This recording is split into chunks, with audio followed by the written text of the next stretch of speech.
बिस्मिल्लाहिर्रहमानिर्रहीम। नाजरीन, आप मेरा यूट्यूब चैनल देख रहे हैं। मेरा नाम है ताहिर नईम अख्तर। तमाम देखने और सुनने वालों को मेरी तरफ से अस्सलाम वालेकुम। हाइब्रिड डेमोक्रेटिक निज़ाम का एक और मोहरा जो है, उस जनाब आसफ अली जरदारी साहब ने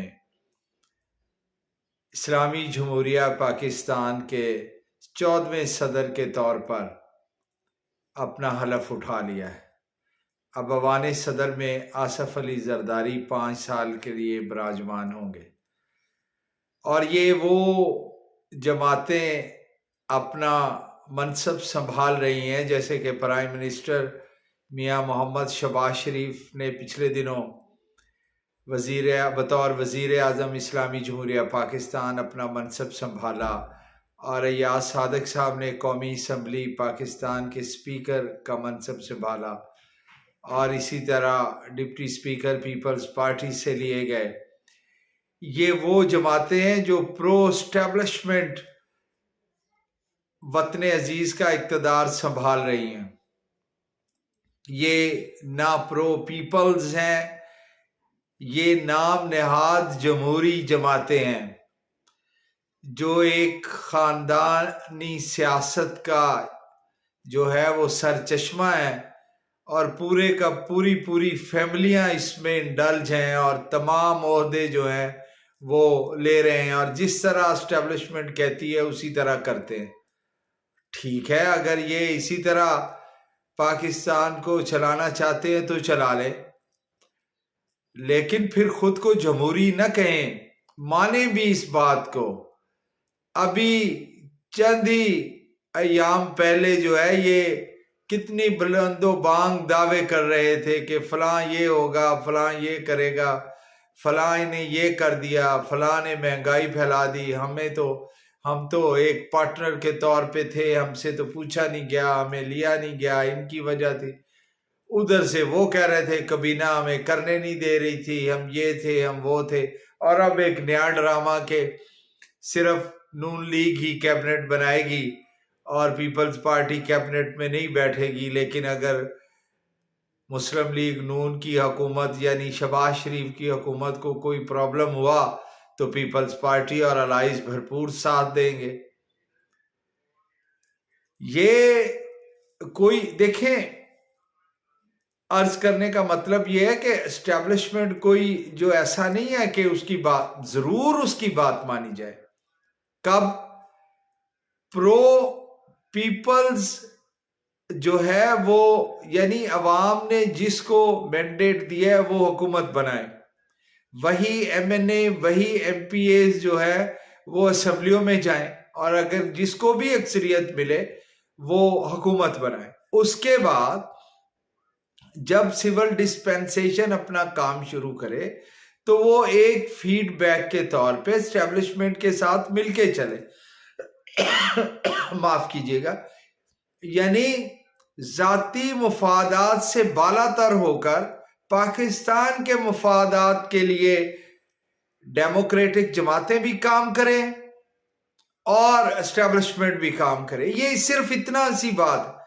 अब देखिए, इंडिविजुअल्स के मफादात या किसी फैमिलीज के मफादात की हिफाजत के लिए पाकिस्तान नहीं बना। पाकिस्तान की हुकूमतों ने, पाकिस्तान के निज़ाम ने, पाकिस्तान की अदलिया ने ये पाकिस्तान और पाकिस्तान के अवाम के मफादात के तहफ़्फ़ुज़ के लिए काम करना है। अजीब बात है, अगर फर्ज करें अब वो एक वजीर साहब का फरमा रहे थे नून लीग के कि देखिए ये अवामी फैसला इस वक्त जो हुआ वो दुरुस्त नहीं है। भाई क्यों दुरुस्त नहीं है? अवाम क्यों अपने मुल्क के लिए गलत फैसले पे मुजतमे होंगे, इकट्ठे होंगे? और वो कभी हो भी नहीं सकते। आप एस्टेब्लिशमेंट भी उनको देखे, उनके साथ बैठे, अपनी ब्रीफिंग दे, ब्रीफिंग ले और निजाम आगे चले। पूरी दुनिया में ऐसे ही निजाम चल रहा है, लेकिन ये फैमिली ओरिएंटेड, इंडिविजुअल ओरिएंटेड, मुआहदात पे हुकूमतें बनना कि ठीक है मैं तैकू देसा तू मैकू ले, तू मैकू ले ले मैं तैकू देसा, ये बात तो खुदारा ये कितना पाकिस्तान को और गिराना है। कैसे चलेगा ये निज़ाम, कब तक चलेगा ये निज़ाम, और कितने नुकसान उठाए हैं हमने। कहते हैं कि मोमन एक सुराख से दूसरी मर्तबा नहीं डसा जाता, यहां तो बार बार डंग भी मारे जाते हैं और डसा भी जा रहा है और किसी को परवाह भी नहीं है इस बात की। और उस डसने और डंग मारने के नतीजे में जो नुकसान हो रहा है वो पाकिस्तान की जुग्राफियाई हदूद और अवाम पाकिस्तान का हो रहा है। और ये पता नहीं कब तक ये खेल चलना है। हम तो देख रहे हैं, मुद्दत से देख रहे हैं कि ये होता आ रहा है और चल रहा है। क्या ऐसे ही रखना है? पाकिस्तान के नौजवान और अवाम की किस्मत में सुकून नहीं है ताकि उनकी सारी सलाहियतें बाहर आ सकें, उनको तरक्की, खुशहाली और इजादात और दरियाफ्तों का पूरा पूरा उन्हें मौका मिले और एक सा मौका मिले। आप वैसे एक सा मौका तो आप सियासी जमातों को भी नहीं देते कि वो इलेक्शन में उतरे।